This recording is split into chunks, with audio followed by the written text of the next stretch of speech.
भाई, कई बार आप सब लोगों को बता चुका हूँ, बहुत बार आप लोगों से चर्चा कर चुका हूँ और लगातार 3 साल से आपको बता रहे हैं कि आपके लिए किस तरह का समाज, किस तरह के नियम, किस तरह की सरकार और पूरी दुनिया पर कैसा नियंत्रण आ रहा है। आप उसको कितना सीरियसली लेते हो, ये तो निर्भर करेगा आपके ऊपर। लेकिन वो लोग जो ये कहते थे ना कि गांव में ना बिला लठ दरे हैं, आन दे देख लेंगे, उन सब लोगों को एक बार इस पूरे गेम प्लान को समझ लेना चाहिए। इसी ट्रीटी के बारे में, जिसको पेंडेमिक ट्रीटी कहते हैं, बहुत टाइम पहले भी बताया था। सीधा सीधा अगर आपको बताएंगे कि आपका कैसे नाश करने वाले हैं, तो भाई ये चैनल उड़ जाएगा, ये वीडियोज उड़ जाएंगे। आर्टिफिशियल इंटेलिजेंस बाद में ढूंढ ढूंढ के, जैसे वो मच्छरों को मारते हैं, ऐसे ये ढूंढ ढूंढ के हमारी वीडियोज को उड़ाएंगे, चैनलों को उड़ाएंगे।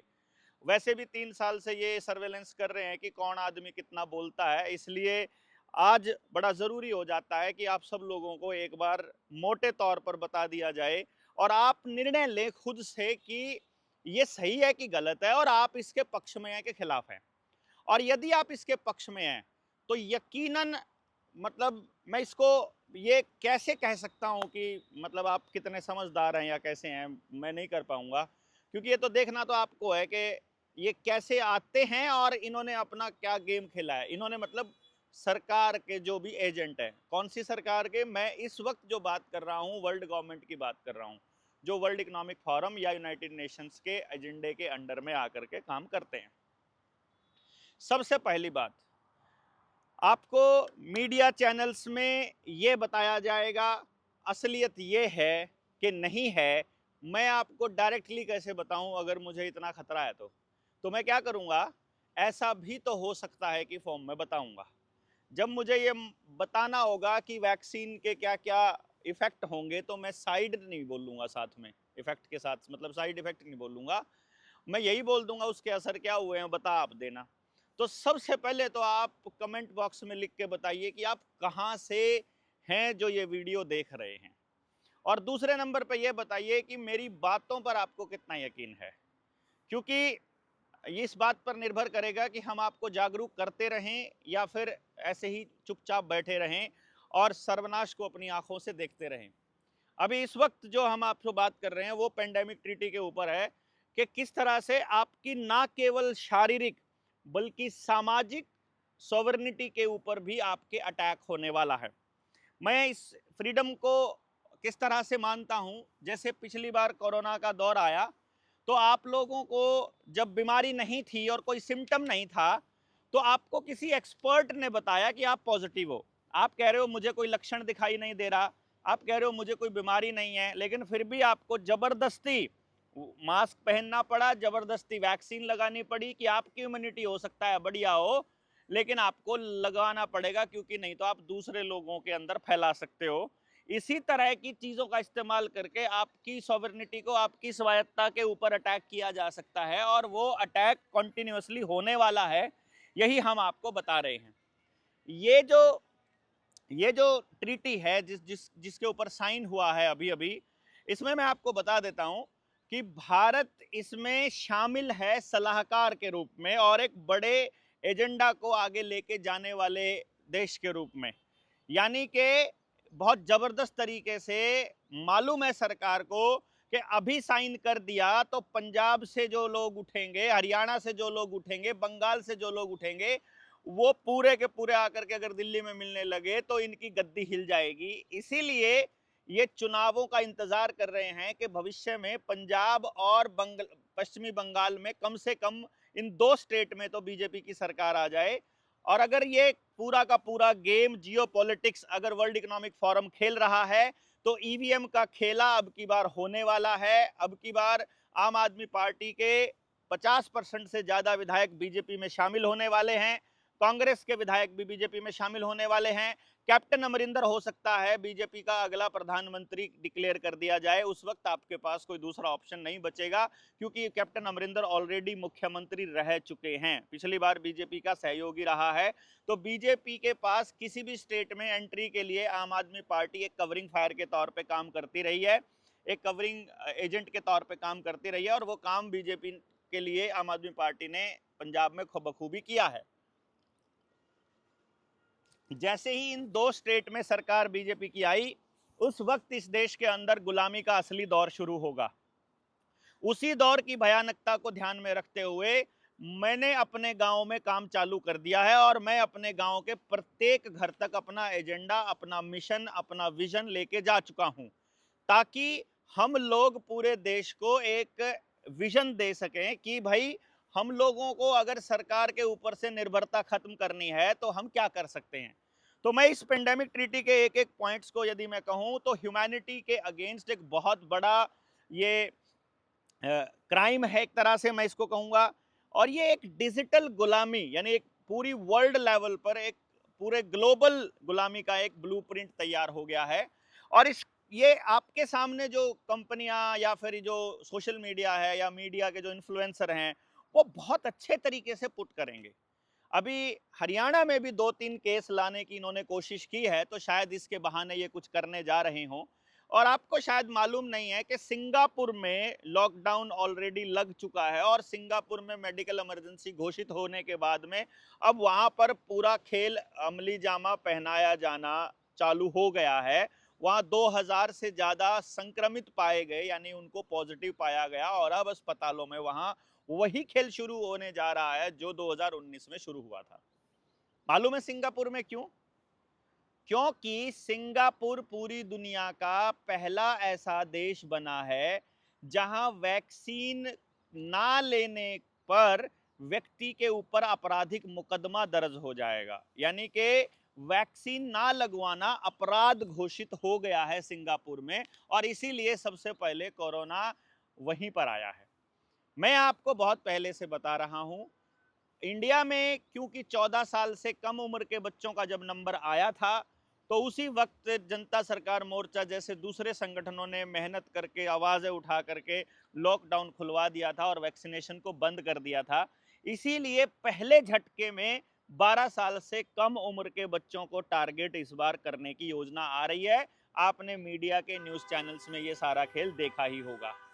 वही सारी वैक्सीन हो सकता है आपके बच्चे के पैदा होते ही आपके बच्चों को लग रही हो, वरना 4 साल के बच्चों में पहले कभी हमने हार्ट अटैक के केसेस नहीं देखे थे।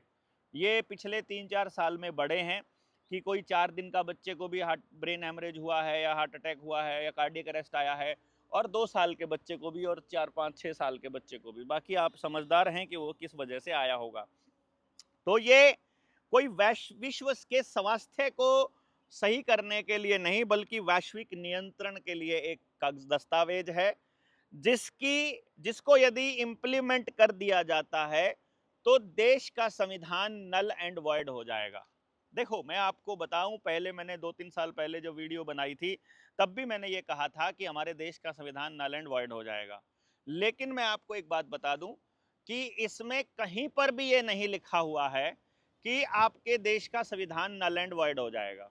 देखो कमाल की बात क्या है, क्योंकि पूरे देश में जब आपकी तनख्वाह रोकी जा रही थी, जब आपका राशन रोका जा रहा था, आपकी पेंशन रोकी जा रही थी, जब आपका मूवमेंट, आपका आना जाना रोका जा रहा था, उस वक्त भी ये आपके ऊपर जबरदस्ती कर रहे थे एसओपी के नाम पर। स्टैंडर्ड जो प्रोसीजर का जो ऑपरेंडी है, यानी उसको किस तरह से अमली जामा पहनाना है, उसका जो प्रोसीजर था उसके नाम पर, यानी केवल गाइडलाइन आई थी ऊपर से, और उस गाइडलाइन को ही इन्होंने कानून के जैसा थोप दिया।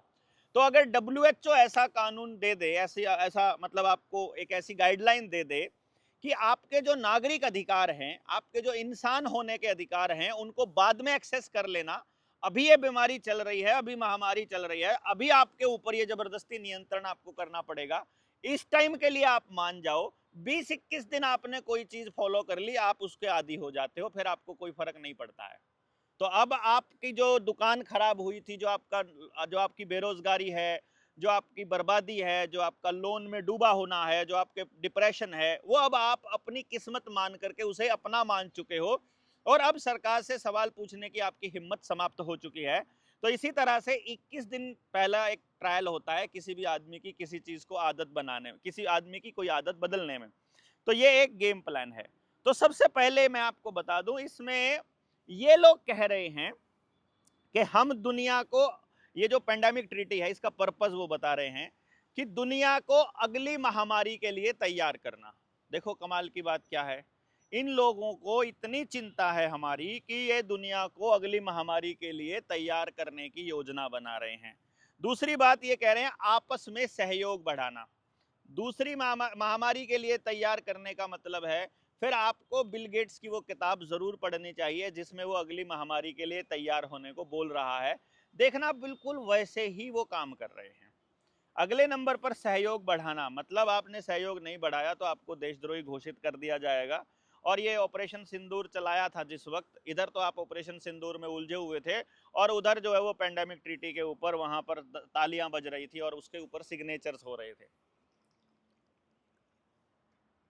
फिर वो कह रहे हैं, देखना आपको शब्दों के अंदर ही छुपी हुई गेम प्लान को समझना है। स्वास्थ्य सेवाओं की समानता सुनिश्चित करना। असल में ये कह रहे हैं कि पूरी दुनिया में हर किसी को एक ही इंजेक्शन लगाना है, एक ही वैक्सीन लगानी है, जब ये बोल रहे हैं स्वास्थ्य सेवाओं की समानता सुनिश्चित करने को। जबकि आयुर्वेद कह रहा है कि सबकी प्रकृति अलग होती है हर शरीर की। होम्योपैथी कह रही है कि फैमिली हिस्ट्री छोड़ो, जीन्स तक का भी प्रभाव पड़ता है। तो आप ये कैसे कह सकते हो कि किसी एक छोटी या बड़ी बीमारी के लिए आपको एक ही तरह की वैक्सीन सबको लगानी चाहिए या लगानी पड़ेगी या हम लगाएंगे? तो असल में तो ये ग्लोबल गवर्नेंस का एक मॉडल तैयार हो रहा है। पूरी दुनिया पर कब्जा करने का इजरायलियों का अमेरिका के थ्रू जो गेम प्लान है उसको अमली जामा पहनाया जा रहा है।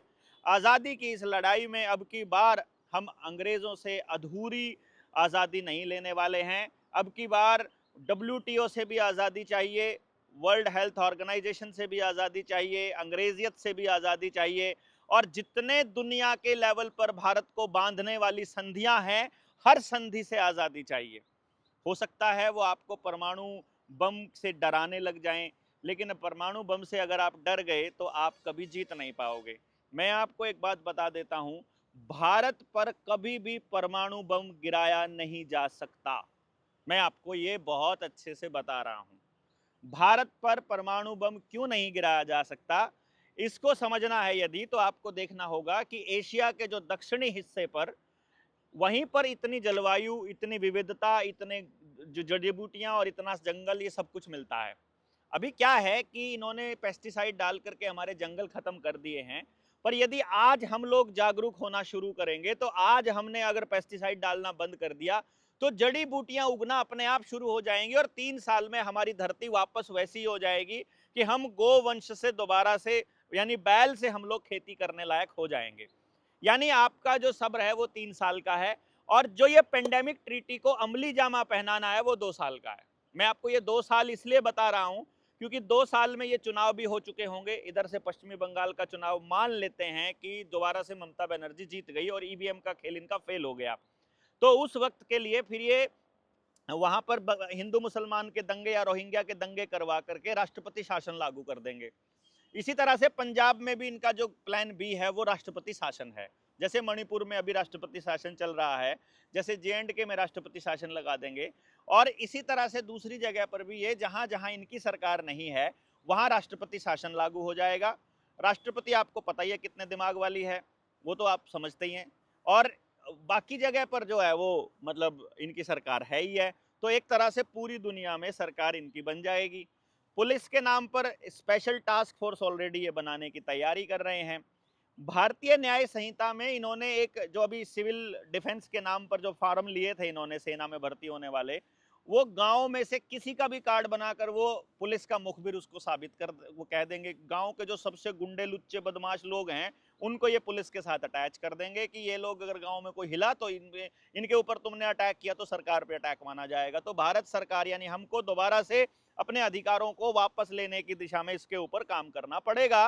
तो मैं आपको ये इसलिए बता रहा हूँ 2 साल का समय, क्योंकि वर्ल्ड इकोनॉमिक फोरम और WHO ने भी 2 साल का समय दिया है इसके लिए। और 2 साल का समय ही भारत के अंदर बाकी की सरकारों का और चुनाव होने का रह जाएगा। और 2 साल में ही ये सारा का सारा अगले चुनाव जो सरपंची के चुनाव हैं वो भी अपने हरियाणा में 2 साल के बाद ही हैं। तो ये सारा का सारा प्लान इस तरह से अमली जामा पहनाया जाना है कि कि भैया इस 2 साल के गेम में कंट्रोल करने का रास्ता तय कर लो। तो आपके पास अपना संगठन बनाने का, अपने गांव को तैयार करने का, घर घर जाने का जो समय है वही 2 साल है। तो अब आप इसको किस तरह से इस्तेमाल करेंगे ये तो निर्भर करेगा आपके ऊपर। फिलहाल मैं आपको इसके कुछ पॉइंट्स बता देता हूं कि ये किस तरह से लेकर के जाएगा आगे, और ये जो मीडिया चैनल है ये कैसे बताएंगे और असलियत इसकी क्या है, मैं दोनों चीजें आपके सामने रख देता हूं। सबसे पहले इसके अंदर जो बहुत बड़ा रोल रहेगा वो डिजिटल हेल्थ सर्टिफिकेट का रहेगा। यानी कि जैसे आप हेल्दी हो या नहीं ये आप नहीं बता पाओगे, आपका लोकल डॉक्टर नहीं कहेगा कि ये हेल्दी है, ये ठीक ठाक है, आप अपने बच्चे को नहीं कह सकते कि ये ठीक ठाक है, बल्कि एक आदमी आएगा वो आपका टेस्ट करेगा और वो बताएगा कि आप हेल्दी हो या नहीं हो। यानी कि वो जो डिजिटल आईडी है वो बनेगी। तो आपका हेल्थ रिकॉर्ड रखा जाएगा बचपन से लेकर के, फिर आपका वैक्सीन का स्टेटस देखा जाएगा कि आपने वैक्सीन ली हुई है कि नहीं ली हुई है। वो पिछली बार आपने देखा ही था कि 3 महीने के बाद आपको दोबारा से वैक्सीन लेनी पड़ेगी, नहीं ली है तो आपका नंबर कट जाएगा। आप मतलब आप जो है, क्योंकि अभी तो सारा का सारा ग्लोबल चल रहा है ना कि कौन सा बैच आपको देना है फिलहाल, तो कुछ लोगों को पहला बैच दे देंगे अभी, कुछ लोगों को दे देंगे आगे 2-6 महीने बाद, कुछ लोगों को आगे दे देंगे, वो मैं आपको बताऊंगा ये पूरा खेल। फिर मेडिकल हिस्ट्री पूरी देखी जाएगी, ब्लड का डेटा, डीएनए का सैंपल और आपकी मेंटल हेल्थ, सारी चीजें जो हैं वो उस आईडी कार्ड के अंदर मेंशन होंगी। और जो वैक्सीन का कोड है वो बताएगा कि आप विदेश जा सकते हैं कि नहीं जा सकते हैं। यानी कि आप वैक्सीनेटेड काउंट हो रहे हो तो आप विदेश में जा पाओगे, आपकी टिकट होगी, एयर टिकट, नहीं तो नहीं होगी।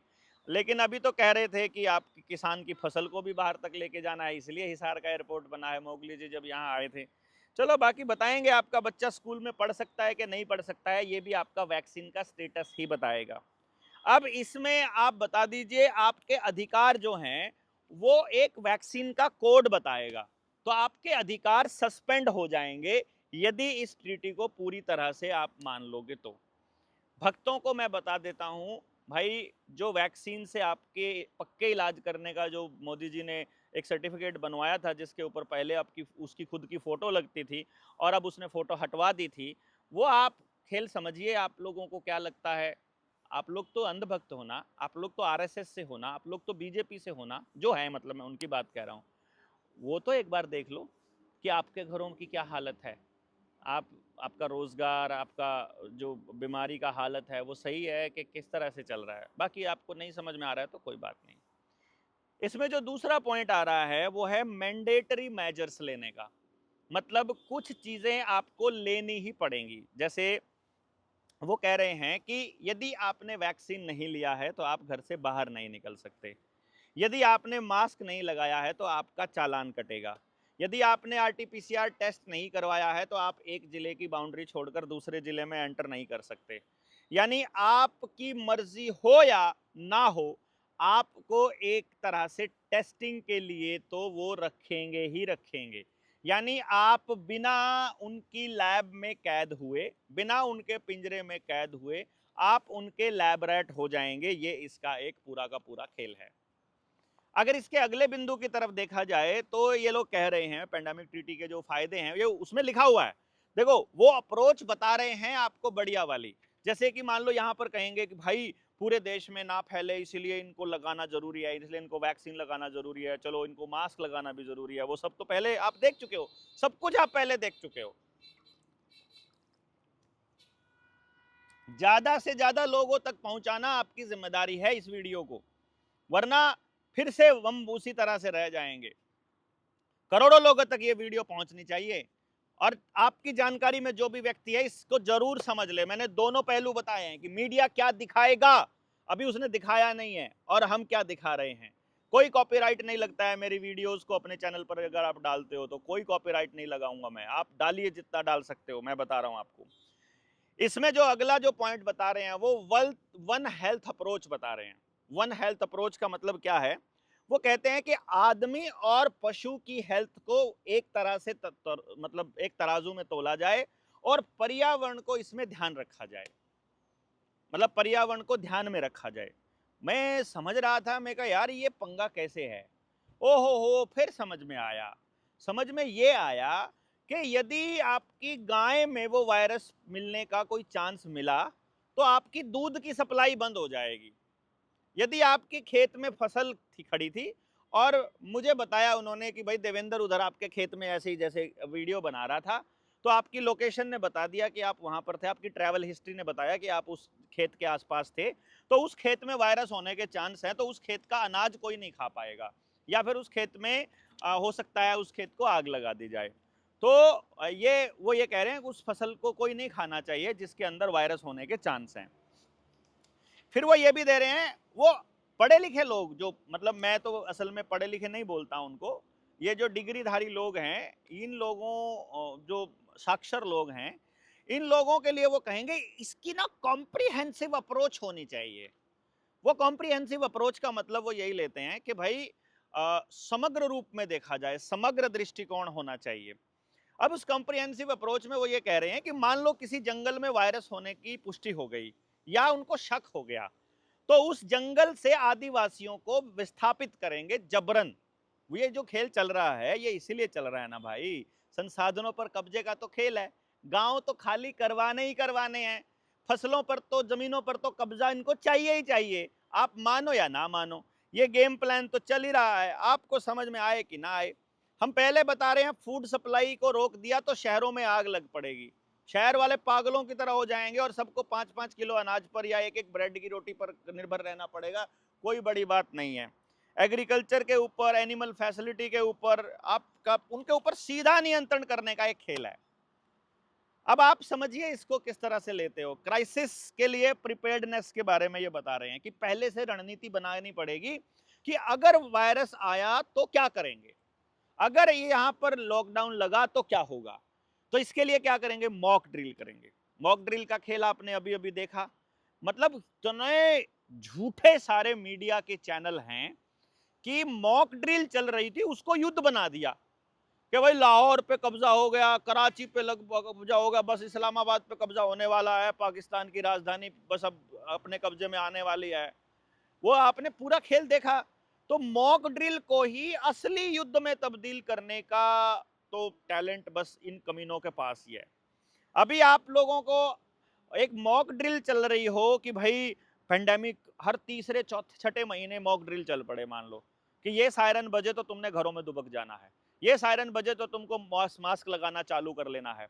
टीवी जो आपके शहर की स्क्रीन के, हर जगह पर स्क्रीन लगी हुई है ना आपके शहर में चौराहों पर, वहां पर आदेश पारित होंगे और उनके साथ माइक लग जाएंगे कि आप जा रहे हो तो आपको 24 घंटे आपके दिमाग के ऊपर, मतलब आपके टीवी के माध्यम से, कॉलर ट्यून के माध्यम से, मतलब मोबाइल भी आपको बंद करके फेंकने पड़ेंगे अल्टीमेटली लास्ट में।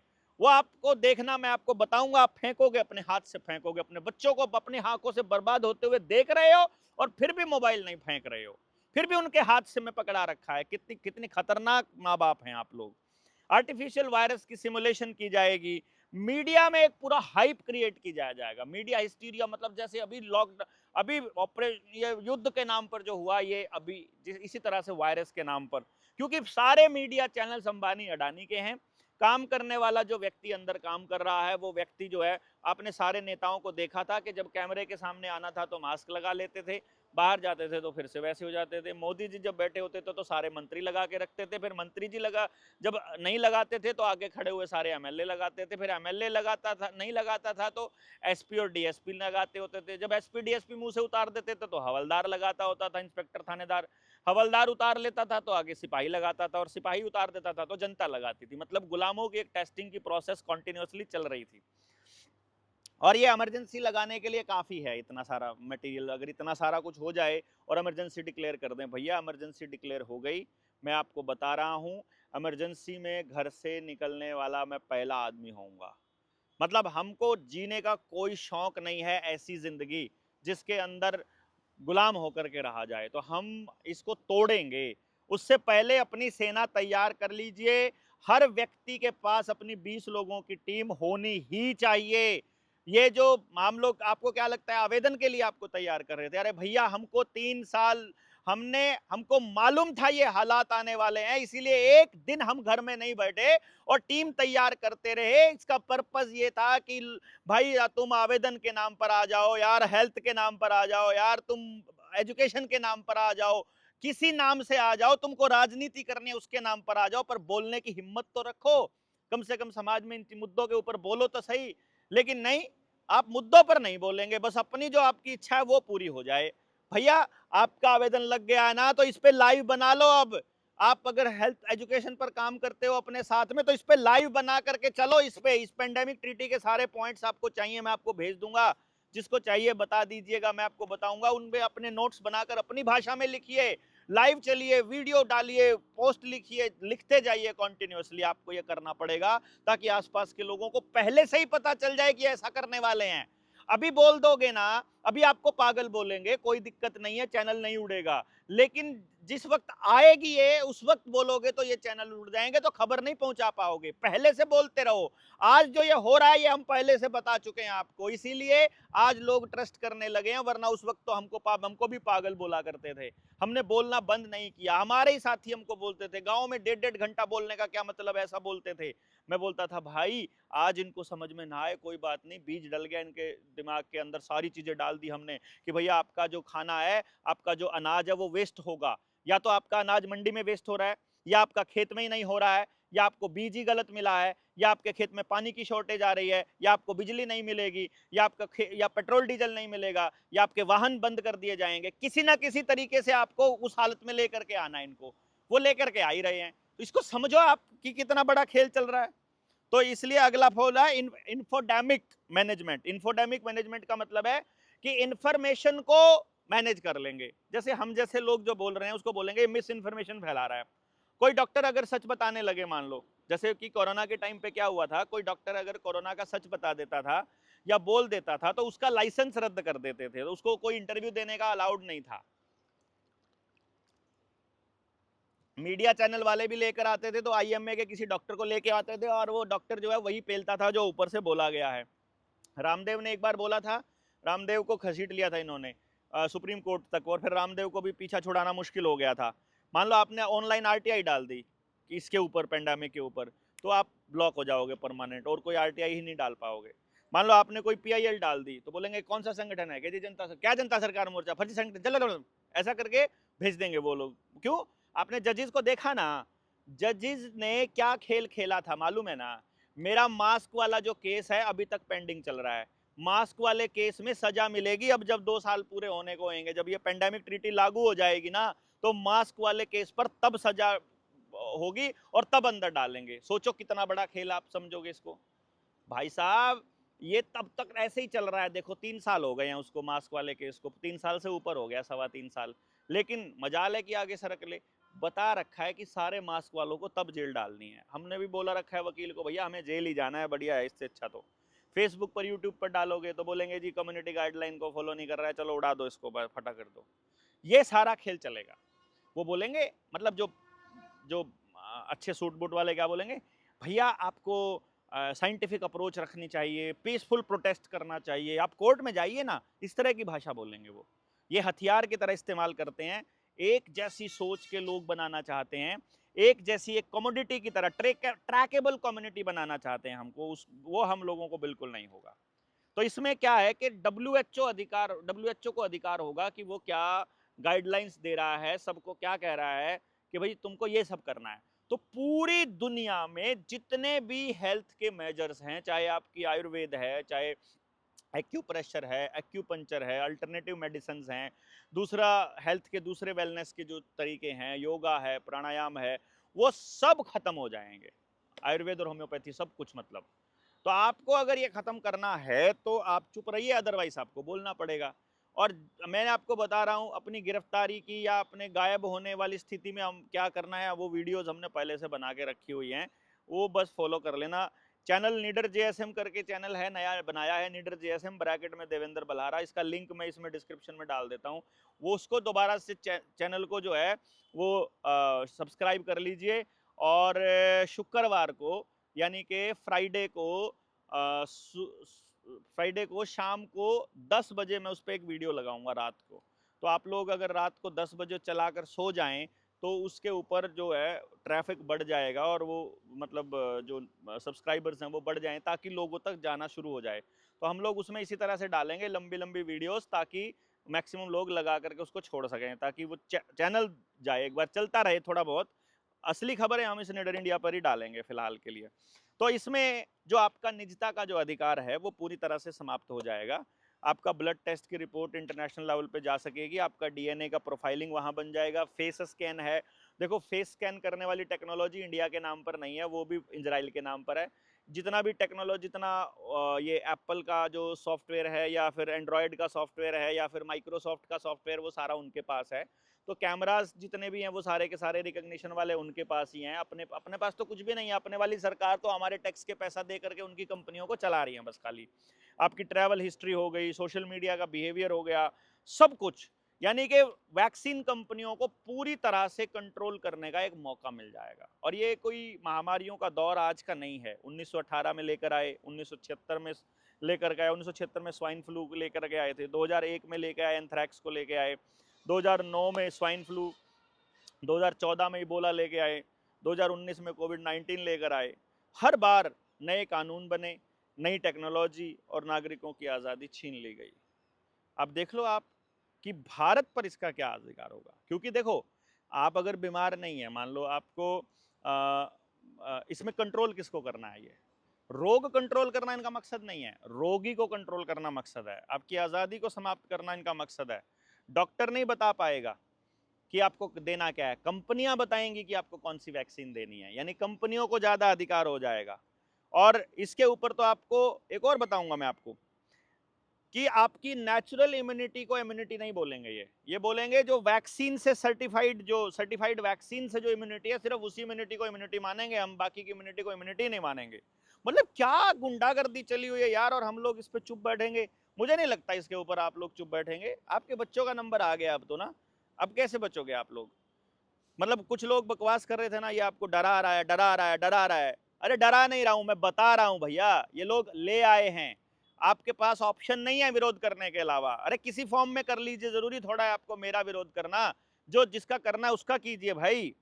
और इसके अंदर आपका जितना भी पैसा है, दवा है, डेटा है, ये सारा कुछ। इसमें जो सबसे बड़ा सवाल है कि भारत पर इसका क्या असर पड़ेगा। देखो भाई, भारत के लोगों ने यदि 5 किलो अनाज के लिए सरेंडर कर दिया तो उनके बच्चों को तो ये लोग ही कंट्रोल करेंगे फिर। और मैं नहीं समझता हूँ कि भारत इसके अंदर इस वक्त लड़ने की पोजीशन में कोई नेता, कोई उद्योगपति या कोई एनजीओ या कोई संगठन या कोई पॉलिटिकल पार्टी इस टाइम पे है। आप बताओ, अवेकन इंडिया मूवमेंट एकमात्र ऐसा संगठन है जो इस पूरे गेम प्लान में शामिल है। लेकिन अवेकन इंडिया मूवमेंट में कुछ साथी जो हैं वो कहते हैं कि नहीं, हम सिर्फ इस पर कागजी कार्रवाई करेंगे, हम लोग आपके रुपए के मसले पर आपके साथ नहीं हैं। बिना समझे आप उस मसले को छोड़ रहे हो। हम आपके साथ हर मसले पर हैं जहां भी आप सरकार की किसी नीति का विरोध कर रहे हैं। आप हमारे साथ किस तरह से नहीं हो बताइए? अरे हमको सबको मिलकर लड़ना होगा, मैं आपको बता रहा हूं। तो मैं आप सब लोगों से रिक्वेस्ट कर रहा हूं, जितने भी संगठन हैं जो इस पूरे 3 साल में आए थे, इन सारे संगठनों को एक कॉल देनी चाहिए कि हम एक कॉल देते हैं। और जनता सरकार मोर्चा एक कॉल देता है इसके ऊपर कि हमको इसको आगे किस तरह से आगे बढ़ाना है। जून के महीने में आखिरी संडे को हम एक कॉल दे देते हैं कि दिल्ली या करनाल की किसी बड़े बैंकेट हॉल में हम लोग एक जगह तय कर लेते हैं। वहाँ पर हम एक मीटिंग करते हैं, नेशनल लेवल का एक सेमिनार ऑर्गेनाइज करते हैं 2 दिन का या 3 दिन का, जिसमें इसके ऊपर रणनीति बनाई जा सके और इंटरनल कॉल दी जाए। और इंटरनल कॉल दे करके ही संगठनों के प्रतिनिधियों को बुलाया जाए और वो संगठन अपने प्रतिनिधियों के अंदर चर्चा कर ले कि हमको वहाँ जा करके क्या बोलना है, ताकि हम लोग केवल और केवल बीमारियों पर चर्चा ना करें। क्योंकि जो गांव का किसान जो कर्जे में डूब रहा है उसकी बात भी हमको करनी पड़ेगी। एलआईसी जो बर्बाद हो रही है, उनका पैसा डूब रहा है, उस पर भी बात करनी पड़ेगी। जो रोडवेज को प्राइवेट कर रहे हैं, जो जमीनों का अधिग्रहण जबरदस्ती कर रहा है, जो पंचायतों की जमीनों पर काबू हो रहा है, जो पानी में फ्लोराइड मिला रहे हैं, जो दूसरे तबके, जो गरीब तबके को जो अनाज के अंदर वो ऐसे केमिकल स्प्रे करके दे रहे हैं, जो गरीब तबके को जो राशन मिलता है कोटे में, वो सारा का सारा या तो फोर्टिफाइड दे रहे हैं या उसके ऊपर केमिकल छिड़क कर दे रहे हैं, तो उनको कैंसर हो रहा है उससे। तो जो गलत इलाज से हो रहा है, जो दूसरे मुद्दों पर जो बातें हो रही हैं, उन मुद्दों पर भी हमको बोलना होगा। इसके अलावा मुझे कोई रास्ता नजर नहीं आता है, क्योंकि आप रोडवेज के लिए बोलोगे तो रोडवेज आपके लिए बोलेगा, यदि आप किसान के लिए, हम किसान के लिए बोलेंगे तो किसान हमारे लिए बोलेगा। किसान के प्लेटफॉर्म पर जाकर जब हम ये वाले मुद्दे बताते हैं तो किसानों को समझ में आता है, और किसान हमारे साथ होते हैं। जब लॉकडाउन लगा था और उस टाइम पे जब हम वहां पर चंडीगढ़ में गिरफ्तार हुए थे, तो कितने सारे किसान नेता वो लोग वहीं पर उसमें शामिल थे जो पहले किसान आंदोलन में सक्रिय थे, उस वक्त भी, मौजूदा हाल में, उस टाइम पर भी। तो मैं ये कह रहा हूं कि हम सब लोगों को, चाहे आप किसी भी फॉर्म में जो भी लड़ने वाले लोग हैं, हो सकता है कि हमारे आपके मुद्दे अलग अलग हों, हमारी सोचने का, काम करने का तरीका अलग अलग हो, लेकिन इन पर तो हमको मिलकर के एक बार तो कोई ना कोई एक चर्चा का एक अभियान शुरू करना चाहिए, क्योंकि अब चर्चा का समय आया है। अब टीम तैयार हो गई है, पूरे इंडिया में अब लोग जाग गए हैं, सब लोगों को मालूम पड़ गया है कि लड़ने की ताकत किन किन लोगों में है, कौन कागजी कार्रवाई का काम करेगा और कौन नहीं करेगा। मान लो एक वकील है, मैंने बोला कि ये सारे मुद्दे हैं, बोला ये वाले मुद्दे से तो सरकार गिर जाएगी, तो मैंने कहा बढ़िया है, क्या दिक्कत है आपको? बोला नहीं, मैं मोदी जी के खिलाफ नहीं जा सकता। वैसे वो देश की लड़ाई लड़ने की बात कर रहे हैं, वैसे वो मोदी जी के खिलाफ नहीं जा सकते। तो ऐसे लोगों की पहचान हो गई। अभी जो ये जो लाल झंडे वाले लोग हैं, इन्होंने तो कितने, ये ट्रेड यूनियन के नाम पर जो कम्युनिस्टों ने जितने सारे आंदोलन किए हैं, ये जाकर के हर आंदोलन में झंडे लेकर सबसे आगे जाकर के बैठ जाते हैं। इनको वही 4 लोग होते हैं और वही अपना नारे लगाने में बेस्ट है और नेगोशिएशन करके निकल आते हैं। भाई हमारे तो मोर्चे के अंदर तो मैं स्पष्ट बता रहा हूं भैया, मैं दूसरा कोई झंडा, भाई हम अपना जनता सरकार मोर्चा का झंडा छोड़ने को तैयार है, नाम भी नहीं लेंगे हम अपना मोर्चे का, सिर्फ तिरंगे के झंडे के नीचे हम लोग खड़े हो सकते हैं। कोई भी एक झंडा बना लो, उसके नीचे खड़े हो सकते हैं। कोई अलग अलग झंडों में हम लोग नहीं आए, तब जाकर के लड़ाई लड़ने का मजा है। फिर फिर कोई संगठन आकर के अपनी ज्यादा वो नहीं कर पाएगा। अपने संगठन को रिप्रेजेंट करने के लिए आइए, अपने संगठन की तरफ से बोलिए और उसको जाइए, और जो संगठन उसको लीड कर रहा है, जो जिन लोगों को मालूम है लड़ाई पूरी क्या है, देखो पूरी लड़ाई अगर 360 डिग्री आप नहीं जानते हो तो आप लड़ नहीं पाओगे, फिर आप नेगोशिएट कर जाओगे। ये चाहते यही है कि आप 100 मांग लेकर आओ और उनमें से 2 के ऊपर मान जाओ या 50 के ऊपर मान जाओ। क्यों भाई, मांग आपकी कैसे हो सकती है? आपका तो आदेश होता है, आप तो जनता है, आप तो मालिक हैं। वो कौन है? मतलब हम कमजोर हो जाते हैं, तब हम ढूंढते हैं किसी तरह से फेमस होने का रास्ता या अपना काम निकालने का रास्ता। वो हम नहीं करेंगे, हम लड़ेंगे, आखिर तक लड़ेंगे, और यही हमने तय किया है। आप लोगों को किस तरह से लड़ना है, आप अपना फीडबैक डालिए, इसके अंदर आपको क्या करना है, आप अपना कमेंट बॉक्स में डालिएगा कि आप किस तरह की लड़ाई लड़ना चाहते हैं, आप इस लड़ाई को कैसे समझते हैं। तो आप सब लोग इसमें साथ रहे, आपका बहुत बहुत शुक्रिया। शेयर कीजिएगा जितना अधिक लोगों तक शेयर कर सके। धन्यवाद। जय हिंद, जय भारत।